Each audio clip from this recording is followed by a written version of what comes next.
Whoa, this looks good. Famous historical events that never actually happened. This is actually a pretty interesting idea. I want to know things that didn't happen, things that we often repeat. Let's hear about famous historical events, okay? That didn't actually happen. All right, this is a big one. Einstein failing math in high school. We haven't gotten this trope has been used by underachievers since the middle of the 20th century to excuse. Einstein did not fail math in high school. I thought that was true. I didn't think it was because he was bad at math. I thought maybe he was too good or something, but I thought he did fail math. Hey mom, you should be happy with that D I got in math. Even Einstein failed math. You could even say I'm smarter than Einstein. Hate to break it to you, but it's not true. You better get used to making those fries. Einstein was a mathematical genius, pretty much from the jump. By age 12, he was studying algebra and geometry on his own, and by 14 or 15, he was already delving into calculus, several years ahead of most of his peers. The struggles that he did have in school were with subjects that required a rigid rote-style learning, like history and French. Yeah, that's what I thought. Maybe I'm wrong. I thought he failed math class because he was way ahead, or like it was too boring for him, so he didn't do any of the work. But yeah, I guess I'm wrong. In my mind, that was true, but I guess it's not. But the best theory suggests that it came from the fact that Einstein went to school in Switzerland, and the Swiss use a grading system from 1 to 6, with 6 being the best grade and 1 being the worst. And that was the opposite of the rest of Europe, where 1 was the top grade. Einstein himself even addressed this myth in an article in the Times magazine. When shown a clipping claiming he had failed math, he reportedly laughed and said, "I have never failed in mathematics. Before I was 15, I had mastered differential and integral calculus." Terrible news for the slackers. Okay, don't brag so much, Einstein. Jesus Christ. Have some humility. I didn't know Einstein was so arrogant, dude. I was on the same pace as Einstein, but I became a Twitch viewer instead. So you mastered calculus by an early age, but then decided instead of inventing new theorems, you would watch my channel. So you're saying if you don't invent anything great in your life, it's my fault. And you would be the next Einstein if it wasn't for me polluting your brain. Well, that's what I'm doing Get Smarter Saturday. I'm trying to get you back on track. In the US, school children are taught from an early age that the courageous Christopher Columbus set off on an epic journey to prove that the Earth was round and not flat. Cool story, but completely inaccurate. In reality, Columbus had the idea in his head that the Atlantic Ocean was much smaller than was commonly thought, and that he could sail east on the Atlantic and find a shortcut to Asia. In fairness to Chris, people had only known the Earth was round for about 2,000 years. As early as the 6th century BCE, Greek philosophers like Pythagoras speculated that the Earth was round, and later in the 4th century BCE, Aristotle noted that the Earth casts a round shadow on the moon during a lunar eclipse. Okay. And that the travelers going south see new constellations rise in the sky, both of which are consistent with a spherical planet. And in the 3rd century BCE, the Greek mathematician Eratosthenes calculated the Earth's circumference with remarkable accuracy using simple geometry. His estimate was around 25,000. Pretty good guess, since the real number is roughly 24,901 miles. That's pretty incredible. And given that he was using pretty much just sticks, that is insanely impressive. So what did Chris actually prove? Mainly, he proved that when it came to guessing the size of the Atlantic Ocean or how to get to Asia, he pretty much sucked. Although technically you could get to Asia by sailing east from Spain. I don't understand, like, Christopher Columbus just, what gave him the impression, on no evidence at all, that it was actually not that far to get to Asia from Spain? What vibes made him think it was smaller than he thought? Unironically, just vibes. That's just crazy. Be like, yeah, we're gonna just get in this boat and sail for months off of vibes. The waves spoke to Your him. path is going to be going through North, South, and Central America. The scholars of the day theorized the ship couldn't take enough supplies to make the journey. Had Columbus not landed on Cuba, there's no question that he and his crew would have run out of supplies a long time before they got to Asia. From the time they enter grade school, American children are taught about 6-year-old George Washington. So you carry enough supplies, right, for a certain number of days. Let's say you have 300 days worth of supplies. After day 150, if you're still sailing, now you don't have enough supplies to get back. Do you just turn around, or you keep listening to Christopher Columbus and try to bink it? Now you're getting desperate. Now it's all in. Get supplies when you land, but you don't know when you're gonna land. You don't know how far it is. Run it, playa. Everyone in chat that's spamming run it, playa, let's fucking go. If it was real life on the boat, you'd be like, I'm hungry.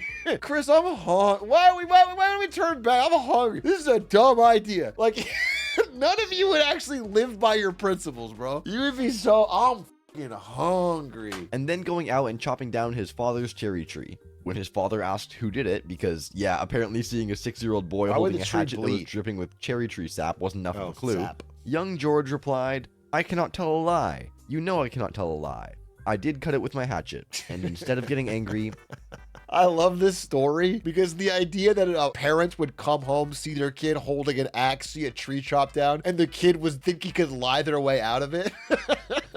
It's like, even if this were true, it's not that impressive. You're caught red-handed. They got you. Whether you lie or not, you're caught. You might as well. It's not like this brilliant moment of truth. His father gave him such a big old hug and told George how proud he was to have an honest son.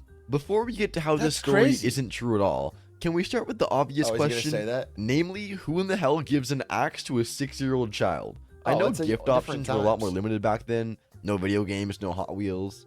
But an axe? What did the grandfather of America think was gonna happen? Anyway, this whole cherry tree thing wasn't told as a true story, but as a simple way to create basically a fable. Since the USA was a young nation, there was a desire in those early days to transform from historical individuals into almost mythical heroes. And who better to go all mythy on than the leader of the Continental Army and the first president? The cherry tree story first appeared in a book written by Mason Locke Weems in 1800, just a year after Washington. That's crazy how long that has stuck around and become part of American folklore, just based off someone ripping it.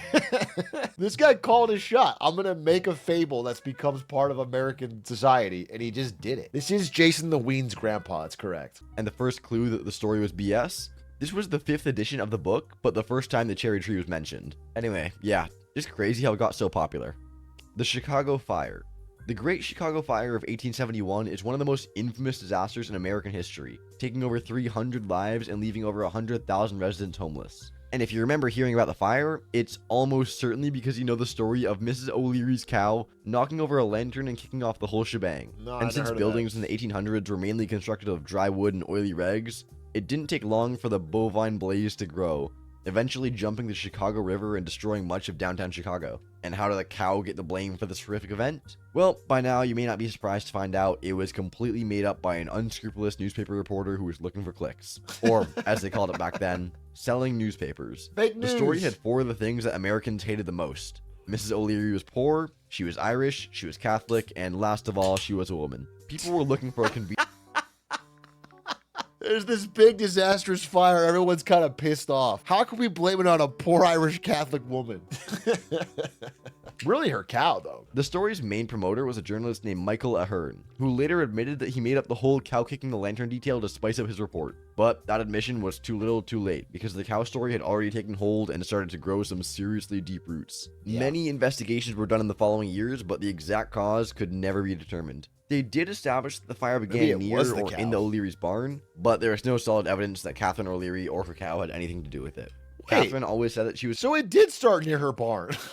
It's not even that fake, bro. In fact, it sounds like she did it and the cow wasn't at fault. Those damn Irish Catholic women are always starting fires. Atrioc, you were there? No, I mean, yeah, I was in Chicago at that time, but I was pissed drunk and I just stumbled into somebody's farm and I started lighting cigarettes.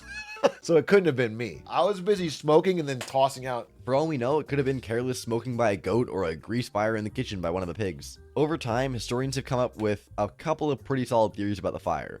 Refreshingly, neither theory involves any sort of farm animal. First, maybe neighborhood boys started it while sneaking a cigarette. That makes sense, because in the 1870s, all those 8-year-old boys wanted to do after a grueling 12-hour workday in the factory was come back home and enjoy a nice, relaxing cigarette. The other theory sounds a little bit wacky, but it's plausible.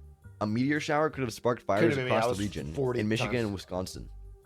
Unlike a lot of completely made-up myths, the story of Isaac Newton and the apple has a tiny bit of truth to it. The story we've all heard is that Newton's lounging in his garden, sometime in the 1660s. Suddenly an apple falls, bonks him in the head, and voila!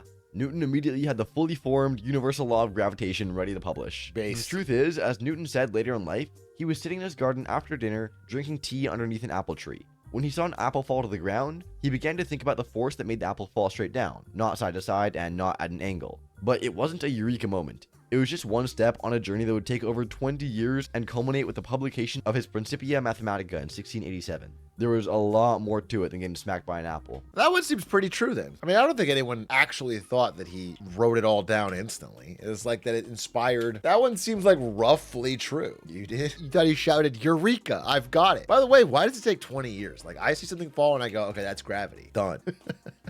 That's done. You know, I just get it. I guess I just get it quicker than fucking Nero. Everyone's seen some variation of Nero, the crazed Roman emperor, wildly fiddling as you watch Rome burn. It's an image that's seared in our brains, and the expression can be heard even today. But there are a couple of reasons why we know this powerful image is... Isaac Newton low-key slow. That's what I'm saying, bro. Like, I didn't want to call him out, but it feels like it kind of took him longer than the rest of us. Like, I feel like we all knew about gravity before age 20. We were able to figure it out pretty fucking quick. And Isaac Newton took a long time as an adult. First of all, the fire that destroyed about 2/3 of Rome happened in 64 CE, roughly 1,000 years before the violin was invented. If you were playing anything, he likely would have been playing a kithara, kind of lyre. And if he had been playing it that day, he would have been playing it at his villa in Antium, since most historians agree he wasn't even in Rome when the fire started. The earliest and most detailed accounts of the fire come from Roman historians Tacitus, Suetonius, and Cassius Dio. All three of them wrote long after Nero's death, and their writing reflects a mixture of facts, hearsay, and moral judgment. Tacitus, writing about 50 years after the death of the emperor, reports on the rumors at the time that Nero started the fire to clear the way for a huge palace. At the same time, he notes that Nero wasn't even in Rome at the time, and when he got word of the fire, quickly came back to Rome to coordinate relief efforts, and opened his palaces. Even the most insane emperor would not burn down 2/3 of the city to make room for a big palace. What kind of palace is big enough to cover 2/3 of the city? You put the rest of the city in 1/3? Not even Donald Trump! Jerome Powell would? I guess he does want a big palace. Refugees, and arrange food supplies. It even seems like tales of Nero's exploits have been exaggerated for effect, because he was a very unconventional ruler who acted on stage, raced chariots, and fancied himself a musician. I'm sorry. One person would do this, but he wasn't alive at the time, and it's Dan Clancy. Dan Clancy not only would do this, he did do this in Clancyville. 2/3 of Clancyville is it's a city 10 million strong, and they all live in a 1/3 slum, really, while Clancy's villa is enormous. So I guess there's some truth that it could happen, but it seems pretty rare. His supposed performance during the fire was probably meant to be symbolic. The narrative, the Clancy Villa, caught fire because it fit the existing stereotype of a decadent ruler more interested in art than duty. If you will. Marie Antoinette. Yeah, many factors contributed to the French Revolution, but the reports of Marie Antoinette responding with "let them eat cake" when she was told the peasants were out of bread did not help. It summed up the attitude of the aristocracy and showed them to be completely out of touch with the common citizens. There's just one tiny problem. What did she actually say? She almost definitely did not say it. Almost? The actual phrase shown here, which literally means "let them eat brioche," was first seen in this book. In this book, Rousseau recounts an anecdote about a great princess who, upon hearing that the peasants had no bread, said they could eat brioche instead. The problem is, in 1767, Marie was still living in Austria, and she was 12 years old. The quote is probably about an entirely different figure, maybe Maria Theresa of Spain or another 18th century royal. Marie was known for her extravagant lifestyle and was called Madame Deficit because her spending occurred at a time when France was seriously in debt. Making a scapegoat of Marie was a lot easier than dealing with the real causes like war debts and a broken tax system. There's also a chance she got a pretty bad rap because our country's in debt because women be shopping. France is ruined because women be shopping, dude. Madame Deficit is very funny. While she did have a pretty bougie lifestyle, that was kind of expected from the actual queen of a major country. But she also engaged in acts of charity and showed concern for the welfare of not just her children, but also the poor. She donated to orphanages, patronized hospitals, and even tried to reform the court's extravagances. And in the end, none of that mattered. You could argue that "let them eat cake" was one of the first memes, and like a lot of memes out there today, it didn't matter if it was true or not, it only mattered that a huge number of people believed it. Unlike most modern day memes, this one had real consequences, especially for Marie and her husband. They woke up in the morning with their heads firmly attached to their bodies and ended the day with their heads in a basket. That's an L. The War of Worlds broadcast. On October 30th, 1938, this isn't true? People who tuned into CBS radio heard something that they were not expecting. Wait, I don't even want to hear about it. This is true. This is a funny story. I wanted to keep this in my mind. I didn't know this wasn't true. The truth's gonna ruin my life. I thought this was like a real true story that people got fooled. Oh, man. An invasion from Mars. Although if you tuned in at the beginning, you heard a disclaimer from the young director of the Mercury Theater, Orson Welles, telling everyone that this was just an adaptation of his novel, The War of Worlds. They also announced it about halfway through, but by that time, people were too busy crowding the roads trying to escape or jumping out of windows, because they obviously didn't want to fight the aliens. At least that's what the newspapers wanted you to believe. Wells, who was just 23 at the time, was the creative force behind the Mercury Theater on the Air, a weekly dramatic radio program. He wanted to do a modernized version of the War of the Worlds, showing it as a series of live news bulletins interrupting regular programming. The reports became more and more frantic as they reported on explosions from Mars, a strange cylinder found in New Jersey, and finally increasing death and destruction as the invaders made their way across New Jersey, unleashing death rays and poison gas. In fairness, that doesn't sound too different from modern day New Jersey. It's been pointed out that this was far from something that everyone was listening to. Most estimates place the War of the Worlds audience at under 1 million listeners, which is a fraction of the country's population. So why did the newspapers exaggerate the response and how many people were freaking out? We can sum it up in one word: fear. The newspaper owners figured that if they could show how radio inflamed listeners and caused unnecessary panic, people would stop listening and come back to the newspapers. That was a pretty funny theory, considering it did exactly the opposite. And if you think about it, that was very ironic. The media is trying to freak people out with half-truths and fake news just to get more engagement. Sure is lucky we don't fall for that kind of stuff anymore. I'm sorry, what is this graph meant to show? This isn't even labeled. This just shows that as the years go up, the number goes up. The number of what? The number of lies? So we only had 550 lies in 2022? What does this mean? I don't know, but it's provocative. Anyway, it's time to talk about Jesus. Before we talk about Jesus likely not being born on December 25th, rest assured, you can still sing carols, wear ugly sweaters, and totally burn your coworkers in the White Elephant gift exchange. And you can still do all those things in December. But if you want to change your Christmas celebration to spring or late fall, I'm not here to judge. Bible scholars have long debated the exact date of Jesus' birth. For a book that isn't shy about voicing an opinion on just about everything, it's remarkably silent about when the main character was born. Well, at least the main character who shows up in the second act. The Gospels of Matthew and Luke, which are the only ones that talk about Jesus' birth, don't... Is there hard evidence that Jesus was a real person? That like a person actually lived named Jesus? Was Jesus a real person? The overwhelming consensus among historians is that Jesus of Nazareth was a real historical person who lived in the first century and was really crucified by the Romans. There's both Christian and non-Christian sources that refer to him, including writings by Roman historians like Tacitus and Jewish historian Josephus. Okay, seems like he was real. I thought I hallucinated him when I got really high that one time in 1 BC. The OG chiller. But here's what they do say. Luke mentions that shepherds were in the fields tending their flocks at night when the angel announced Jesus' birth. But December would have been a weird time for shepherds to be out with their flocks. It was cold, the footing was often treacherous, and that was typically a time where the sheep would likely be under the cover of winter or sheepfolds.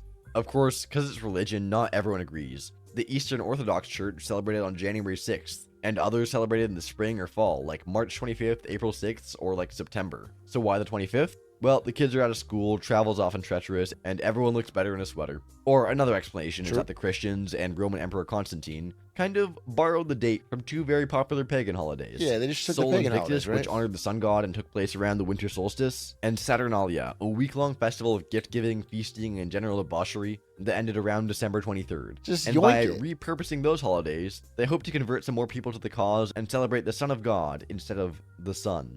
The Salem Witch Trials. When people Not think real? of the Salem witch trials, the image that's most likely to come to mind is some unfortunate woman tied to a stake, with the flames growing higher and higher as the bloodthirsty crowd roars with approval. Even though the US wasn't officially a country yet, this chapter in their history was a black mark for the colonies and served to show what happens when rumor, hysteria, and religious fervor are allowed to spread like wildfire among the population. That's how we stopped it. Maybe Then a and bit too there. soon for that one. It all started when several young girls began exhibiting strange, convulsive behavior. They claimed they were being tormented by witches. The girls accused local women of practicing witchcraft, and panic spread like wildfire. Okay. Last one, I promise. And soon the courts were overwhelmed with cases. Was this like... Is this like some cattiness? Was this some girls bullying another girl? Like saying she was a witch? And when we're talking about hysteria, it was go big or go home in Salem. From February 1692 to May 1693, 200 people were accused of witchcraft, 30 were convicted, and 20 were executed. But here's the surprising part. No one was burned at the stake. That was more of a European punishment. Think Joan of Arc. But unlike the Beatles or Rolling Stones, it never really caught on in the US. Okay. So in a real good news, bad news situation, the convicted witches were still executed. They just did it by hanging instead. Well, 19 of the 20 were hanged. The 20th was a man named Miles Corey, who was pressed to death with heavy stones. He for was a refusing to enter witch? a plea. You gotta admit, what the Puritans lacked in fairness and common sense, they made up for in coming up with unique and especially sadistic punishments. So why is Salem associated with the burning of witches? As we talked about earlier, burning was big in places like Germany, Scotland, and France. Thousands of people, mainly women, were burned at the stake during the 15th through 17th centuries after being accused of witchcraft. One place where that didn't happen was England. The Brits preferred hanging because, you know, they're classy like that. Yeah. The traditions became jumbled with Why the would story they of have Salem. cowboy hats? Later generations began to assume that the notorious witch trials in New England must have followed the same gruesome rituals. And then pop culture grabbed hold. Films, books, plays, and even Halloween decorations. All picturing scenes of women in colonial garb being tied to stakes and set ablaze. Yep. Paul Revere time. Interesting. Paul Revere wore a lot of hats. Not Well, real? he probably just wore that one tricorn hat, but he had a lot of different jobs. Revere was a silversmith, engraver, and big-time patriot who was part of the Sons of Liberty, the group you may remember from a little thing called the Boston Tea Party. Yeah. And on the night of April 18th, 1775, Revere was tasked with riding from Boston to Lexington. His job was to warn Samuel Adams and John Hancock that British troops were marching to arrest them and to seize military supplies stockpiled by colonial militias. Okay. But Paul wasn't the only rider who had that job. William Dawes was given a different route out of Boston a little earlier than Revere, in case one of them was captured. Okay. Once they met up in Lexington by Dr. Samuel Prescott, a local physician who just happened to be out late visiting his fiancée. And shortly after they met up, the trio encountered a British patrol. Dawes escaped, but was forced to abandon his horse and walk back. Paul was Okay. interrogated and released, also without his horse. In fact, only the doctor was the one who made it through. Oh, he didn't So have a why do we horse. only know about Paul Revere? We have Washington Irving to thank for that. In 1861, on the eve of the Civil War, the poet wanted to fire up the country and inspire unity and patriotism. His poem began, "Listen, my children, and you shall hear of the midnight ride of Paul Revere." What's not to love? It's catchy, it rhymes, and it sounds a lot better than "Listen, my children, and try not to talk. I'll tell you the story of the doc." Catherine the Great. Throughout history, Okay, readers have wait. met- So it did happen. It just was more than one person. Yeah, it was a real event. It just had more than one rider. Well, that's fine. Paul Revere was probably the Chad of the group anyway. He was kind of like the hog rider of his day. But it would be hard to top the story of the demise of Catherine the Great of Russia. You might know what I'm talking about. The story of how Catherine met her demise while attempting to build a more intimate relationship with a horse. What? One of the most popular accounts describes her as lying on a platform and then the horse slipped and she was crushed to death. By the way, if you've never heard the story, I'm sorry for giving you the visual. That will be in your head forever. But here's the deal. It never happened. Horses are known for their stability, and it would be very unlikely to just slip. I'm joking. That's not the ridiculous part. She actually died of a stroke at age 67 while on the toilet. Just like Elvis. Thank you. Thank you very much. So where did the story of horse-related death start? It's actually just a story as old as time. Pissed off white guys who were jealous of her success as Empress of Russia. She took over after her husband, Peter III, was deposed in the coup. She ruled for 35 years and was known for her forward thinking. She was a huge factor in Oh, I modernizing see. Russia. But this was So they just called her horse fucker. also a time when women were expected to be modest, obedient, and domestic. And Catherine was none of those things. She thought for herself, wouldn't back down, and worst of all, was very open with her sexuality and had numerous partners. In other words, she was a huge threat to the patriarchy, and the myth was created to punish her, even after her death, transforming her reputation as a respected monarch into that of a grotesque figure of ridicule. This myth kind of shows a familiar pattern in which powerful women are often demonized. Interesting. Cleopatra, Mary Queen of Scots, Marie Antoinette, and many others have been subjected to pretty similar rumors. Maybe that's why you guys say glizzy hands about me, you know? It's like you feel like I'm a threat to the patriarchy. Like I'm trying to upend things and change the world, and you guys are you're just making up this glizzy hand story to try and bring me down. You're a threat to the atriarchy, in a way. That was pretty good. That wasn't bad at all.